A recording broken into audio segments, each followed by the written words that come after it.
Ассаламу алейкум. Урматтуу Москвада эмгектенип жаткан бир туугандар, амансыздарбы? Эже карындаштар, агайнелер, сиздерге аябагандай жакшы мүмкүнчүлүк, жакшы жаңылык. Жумуш издегендер аябагандай көп экен. Бизди Кыргызстандан көрүп аткандар болгон болсо дагы жакшы мүмкүнчүлүк, келип иштесеңиздер болот. Национальный служба доставка 4 жылдан бери элге ушул компания кызмат көргөзүп берет. Жумуш таап, биздин мекендештерге, өзбек туугандаргачы. Примерно мындай экен да, өзбек туугандар самозанятый болуп, Яндексте доставкасын иштей албайт экен. Булар ортомчу болуп, ушулар аркылуу кирген болсоңуздар, самозанятый болуп дагы иштегенге мүмкүнчүлүктөр бар. Күнүнө примерно 3000 сомдон бул сборщиктерге, пеши курьерлерге сөзүм 3000 сомдон 4500-4000ге чейин тапсаңыздар болот. Эркек кишилер 65 жашка чейин, аял кишилер дагы 65 жашка чейин иштесеңиздер болот. Бул жерге номерлер коюп койдум. Андыктан бул видеону максималдуу түрдө группадан группага таратып койсоңуздар дагы болот. Вукспилге, Лентага, башка дүкөндөргө өзүнүн машинасы менен кире албай жүргөн мекендештерим, сиздер дагы РФ паспорт менен көп жерде алат экен. Кыргыз паспорт менен дагы алат. Ушулар менен кирсеңиздерчи, ишеничтүү адамдар, кеңири чалсаңыздар болот. Толугураак маалыматты Жалил берсин анда. Жалил, ассаламу алейкум, кандайсың? Иштериң жакшыбы? Жакшы, рахмат. Толук маалымат бере бересиң. Толук маалымат бере кеткенде бизде автокурьерлер, пеши курьерлер, сборщиктер, лентага, сборкага, ошондой эле автокурьерлер көбүнчө требовать этилет. Автокурьерлерде бизде болсо Лента, X5, Магнит, СДЭК, Сберлогистика бар. Бул жеңил машинадан грузовой машинага чейин кабыл алынат. Бул жеңил машина дегенде Матизден башталат. Бизде көбүнчө кыргыз туугандар, өзбек туугандар Матиз менен Фит машина менен көп Москвада жумуш кылат, доставка боюнча. Ошон үчүн бизде бул машиналар менен жумушка орнотуп бергенге мүмкүнчүлүгүбүз бар. Бизде болсо зарплата түрүндө айтып кетсем, зарплата болсо бизде еженедельный болот, апта сайын чөт зарплата. Бизде болсо Яндекс Еда ошондой эле бар. Яндекс Еда болсо бизде велокурьер, электровелокурьер менен алынат жумушка. Бизде основном бул эмени бөлө кетсем, өзбек туугандар, тажик туугандар ошондой эле главный офиске көбүнчө жумушка кире албайт. Бул эмне себептен? Бул себеби патент төлөйт өзбек туугандар. Ошондуктан көбүнчө биз аркылуу, Через фирма аркылуу биз аркылуу жумушка кире алышат да. Бизде самозанятый болбойт, бизде налог төлөбөйт. Бизде болсо бизде тарифинде эч кандай айырмасы жок. Ошолор менен айырмасы жок, иштей берет. Массасы боюнча иштей берет ошончо эле. Бул эмеде көбүнчө ойлошот, партнерлор десе, булар кармап калат. Ортодо жейт деп. Ортосунда көбүнчө ортосунда процент алып калат деп. Бизде эч кандай процент жок. Бул жерде бизде главный офистерде кандай ставка болсо, бизде дагы ошондой эле ставка. Силердики өзүнчө сүйлөшөсүңөр аркылар менен, короче. Мындай жалпак тил менен айтканда. Жалпак тил менен айтканда, главный офистер менен биз өзүбүзчө сүйлөшөбүз. Алардын акчалары зарплата картасына түшөт. Картасына түшөт. Конверттен эмес. Конверттен эмес. Офиске келип ызылдап очередь күтпөйт бизде. Задержка жок. Задержка жок, эч кандай. Бир жумалык задержка болот болсо. Бир жумалык деле жок. Бир жумалык деле жок. Жок. Бизде бир күн разница болушу мүмкүн. Эмне дегенде, Москва боюнча 7 офис бар. 7 офистен биз очередке туруп калабыз. Зарплата келгенде. Ошондуктан бир күн разница болуп калышы мүмкүн. Туугандар, эң кызыгы 7 офис 6сында ошол башка улуттар, орустар отурушат экен, но бирисинде мына өзүбүздүн мекендештер отуруп, көптөгөн бир туугандарга жумуш орун түзүп берүүгө аракет кылып атыптыр. Жакшы комментар жазып, каалоочулар, могу азыр көптөгөн сөздөрдү сүйлөшөбүз, кунт коюп угуп туруңуздар. Бизде ошондой эле азыр 4 жылдан бери иштейбиз. 4 жылдан бери бул жумушта сферада иштеп келатабыз. Азыр болсо бизде 800 киши эмгек жумушу менен обеспечивать этип атабыз. Кудай буюрса мындан дагы көбүрөөк жардам бергенге аракет кылып атабыз. бул кыргыз бир туугандарыбызга особенно Кыргызстандан келгенге шарт дагы түзүп берип атабыз азыр. Вактовой жумуш кылып. Вактовой жумуш кылып, бизде азыр если автобус менен келе турган болсо, биз жол киресин төлөп бергенге шарт түзүп атабыз. Если самолет менен келем десе, анда бул самолеттун акчасын болсо, биз 3 айдын ичинде зарплатасынан төлөсө болот, бизге бөлүп. Жатакана жери бесплатный болот, питаниясы бесплатный болот, регистрациясы жашаган жерге коюп беребиз. Жакшы экен го. Бесплатный болот бул дагы. Бул аябай мүмкүнчүлүк. Аябай шарт түзүп бергенге аракет кылабыз. Кыргызстандан келе албай жүргөндөргө. Кыргызстандан келе албай. Өзбекстандан бул береби? Өзбекстандан дагы болот. Машалла. Жакшы. Ошонун шарттарын түзүп атабыз. Бул вактовый жумушта. Бул самокатта бизде самокат деген азыр доставка вакта ушул ачылды. Бул электровелокурьерлер. Бизде электровелокурьерлер бул жерде саатына алат, бизде саатына 320 алат. Бул жерде дагы жумалык зарплата.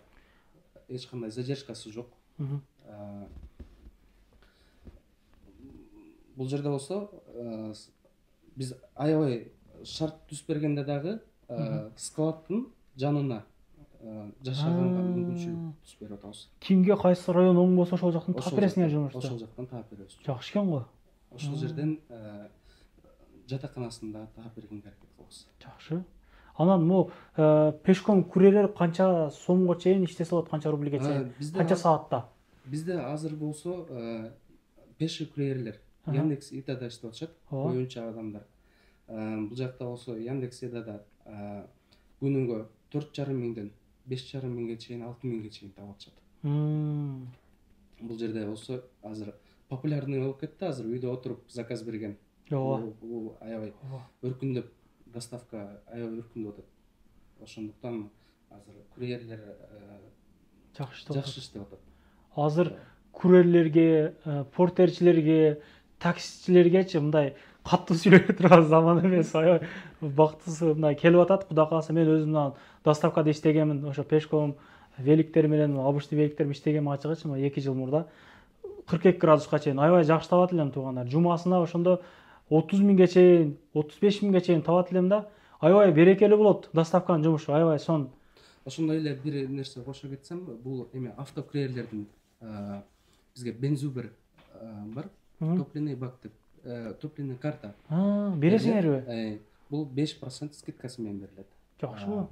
Бул күнүнкүсүнө 1000 сомго чейин куйса болот, 1000 рубльге чейин. Бул зарплатасынан кармалат. Бул жеңилдик болсун деп биз. Жакшы ойлопсуңар. Автокурьерлерге жеңилдик менен ошо зарплатага чейин бензин көбүнчө бизде кыргыздар зарплата алганда Кыргызстанга салат, үйгө салат. Анан зарплатага чейин акчасы жетпей калат. Ошондон көбү дагы жумушка чыга албай калышат да. Ошондон бул шартты түзүп бергенге аракет кылып, жеңилдик менен түзүп бердик. Акча дагы берип турасыңарбы? Акчасы көп болсо. Бизде ошондой эле. Үйлөп койсоңарбы ойдокторду? Бизде аванс бар. Аванс берип турабыз. Кудай буйруса, иншалла. Жакшы иштегендерге аябай жакшы жардам беребиз. Жакшы, молодец. Дагы кандай сөздөр бар? Толук маалымат бере беребиз, чтобы көп суроолор калып кетпесин. Бизде ошондой эле СДЭКти айтып койсом, бул СДЭКте болсо бизде грузовой машиналар жумушка алынат. Бизде көптөгөн кыргыз байкелер бул жакта азыр портер айдашат, газель айдашат, спринтер айдашат.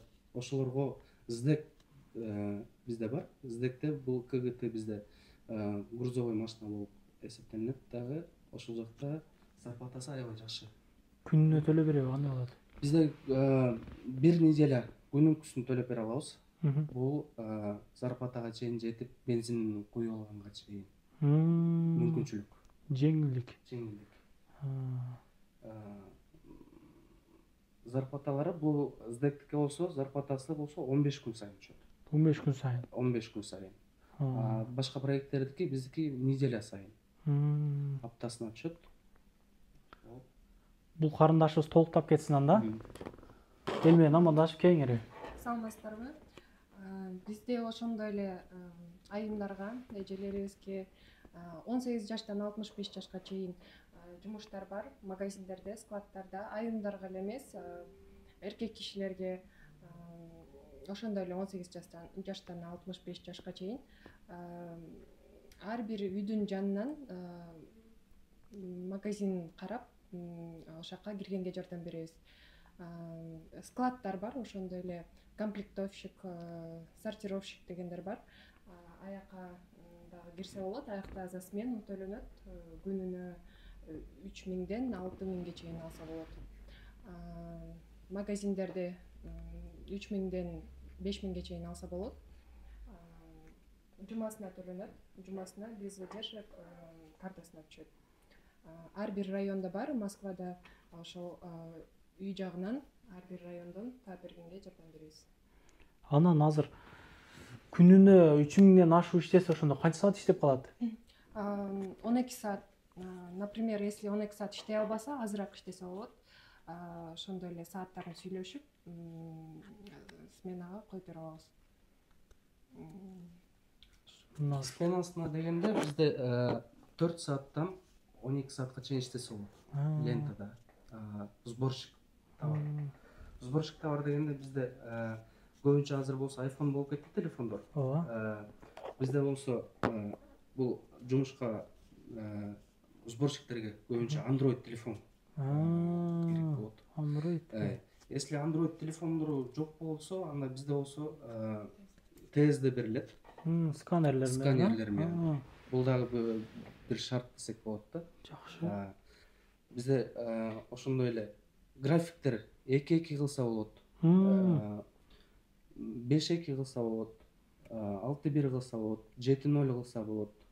Бул аябай жакшы мүмкүнчүлүк. Бул эми подработка дагы кылып иштесе болот да. Жумуштан кийин.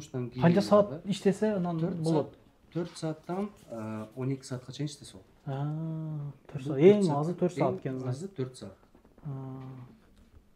Толук эле маалымат айттыкпы? Толук эле маалыматты дұрыс айттык го. Ишиңиздерге ийгилик туугандар. Түшүнбөгөн суроолор болгон болсо, төмөндө номерлерге байланышсаңыздар болот. Көбүнесе ошол видео чыгарганда көп адамдар жооп бербей атат деп мага дагы жазып коюшат. Менин номерлерим өдөдө турат.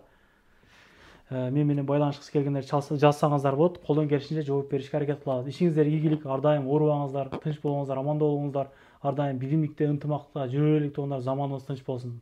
Заманыбыз тынч болсун. Курстагы Кудай буйрса жакында көтөрүлүп калар.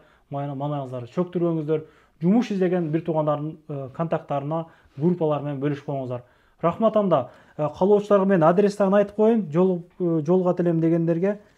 Адрес кандай болуп калды? Метро Бауманская жакын жерде. Метро Бауманская, Малая почта 12. 3-чү этаж, 308 кабинет. Онлайндан регистрация болсо болот? Онлайн регистрация дагы кылып бере алабыз. Если офисти көргүң келип атат, биздин жүзүбүздү жолугайын десе, жолугайын, булар кандай адам экенин көрөйүн десе, бул адреске келип биз менен толук маалымат алып кетсе дагы болот.